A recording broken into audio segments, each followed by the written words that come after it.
परिवार के सदस्यों के लिए रोजाना भोजन पकाती थी और एक रोटी वह वहां से गुजरने वाले किसी भी भूखे के लिए पकाती थी। वह उस रोटी को खिड़की के सहारे रख दिया करती थी, जिसे कोई भी ले सकता था।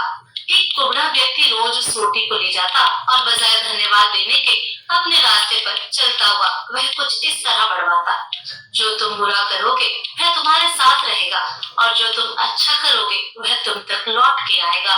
दिन गुजरते गए और ये सिलसिला चलता रहा।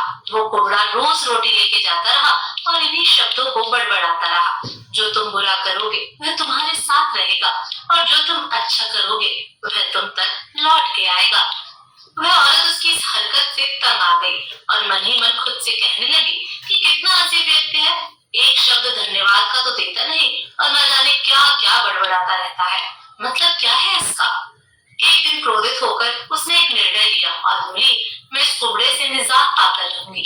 और उसने क्या किया कि उसने उस रोज रोटी में जहर मिला दिया, जो वो रोज उसके लिए बनाती थी।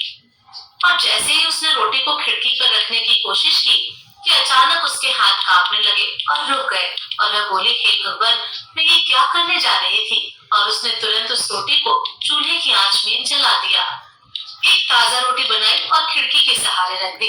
हर रोज की तरह वो कुबड़ा आया और रोटी लेके, जो तुम बुरा करोगे वह तुम्हारे साथ रहेगा और जो तुम अच्छा करोगे वह तुम तक लौट के आएगा, बड़बड़ाता हुआ चला गया, इस बात से बिल्कुल बेखबर कि उस महिला के दिमाग में क्या चल रहा है। हर रोज जब वह महिला खिड़की पर रोटी रखती थी तो वह भगवान से अपने पुत्र की सलामती और अच्छी सेहत और घर वापसी के लिए प्रार्थना करती थी, जो कि अपने सुंदर भविष्य के निर्माण के लिए कहीं बाहर गया हुआ था। महीनों से उसकी कोई खबर नहीं थी। ठीक उसी शाम को उसके दरवाजे पर एक दस्तक होती है। वह दरवाजा खोलती है और बहुत चक्की रह जाती है। अपने बेटे को अपने सामने खड़ा देखती है।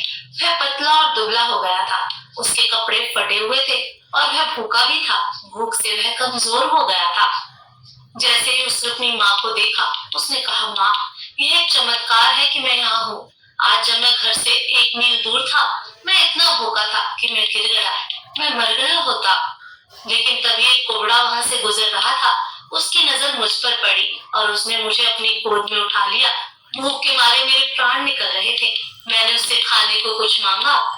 उसने निसंकोच अपनी रोटी मुझे यह कहकर दे दी कि मैं हर रोज यही खाता हूँ, लेकिन आज मुझसे ज्यादा जरूरत इसकी तुम्हें है, सो ये लो और अपनी भूख को तृप्त करो। जैसे ही माँ ने उसकी बात सुनी, माँ का चेहरा पीला पड़ गया और अपने आप को संभालने के लिए उसने दरवाजे का सहारा लिया। उसके मस्तिष्क में वह बात घूमने लगी कि कैसे उसने सुबह रोटी में जहर मिलाया था। अगर उसने वह रोटी आग में जला के नष्ट नहीं की होती तो उसका बेटा उस रोटी को खा लेता और अंजाम होता उसकी मौत। और इसके बाद उसे उन शब्दों का मतलब बिल्कुल स्पष्ट हो चुका था, जो तुम बुरा करोगे वह तुम्हारे साथ रहेगा और जो तुम अच्छा करोगे वह तुम तक लौट के आएगा। सीख, हमेशा अच्छा करो और अच्छा करने से अपने आप को कभी मत रोको, फिर चाहे उसके लिए उस समय आपकी सराहना या प्रशंसा हो या ना